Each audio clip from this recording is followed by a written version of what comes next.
राष्ट्रवादी आमदार अपात्रता प्रकरणामध्ये सध्या सुनावणी सुरू झालेली आहे। विधानसभेच्या अध्यक्षांच्या समोर जयंत पाटील यांची उलट साक्ष सध्या सुरू आहे। दुपारच्या सत्रामध्ये खासदार अमोल कोल्हे यांची उलट साक्ष नोंदवली जाणार आहे। सुशांत सावंत अपडेट देतील। सुशांत, अमोल, जर आपण बघितलं असेल तर राष्ट्रवादी आमदार अपात्रतेची सुनावणी जी आहे ती सुरू झालेली आहे। जयंत पाटील यांची उलट साक्ष जी आहे ती घेतली जाते आणि दुपारच्या सत्रात अमोल कोल्हे यांची उलट साक्ष घेतली जाते। अजित पवार गटाचे वकील जे आहेत त्यांनी जयंत पाटील यांना काही प्रश्न विचारले। त्यामध्ये त्यांनी पहिला प्रश्न विचारलेला आहे, तुम्ही पक्षात कुठल्या पदावर होता व तुमची निवड कशी झाली। यावर जयंत पाटील म्हणाले की मी पक्षामध्ये प्रदेश अध्यक्ष पदावर होतो आणि माझी निवड जी आहे ती या पदावर मी 2019 पासून आहे।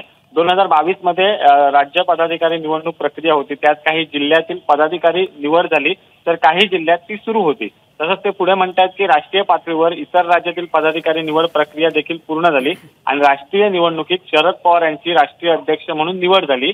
त्यानंतर दिल्ली नॅशनल कॉन्व्हेन्शन पार पडलं, त्यात शरद पवार यांना कार्यालय निवडीचे सर्वाधिकार देण्यात आले। इतर राज्यातील प्रदेशाध्यक्ष निवडीबाबत मला माहिती नाही, पण माझ्या निवडीचे पत्र प्रफुल्ल पटेल यांच्याकडून मिळाले। त्यानंतर खऱ्या अर्थाने अमोल वकिलांनी पुन्हा एक प्रश्न विचारलेला आहे, याचा अर्थ तुम्ही प्रदेशाध्यक्ष म्हणून निवडून आला नाही तर तुमची निवड शरद पवार यांनी केली।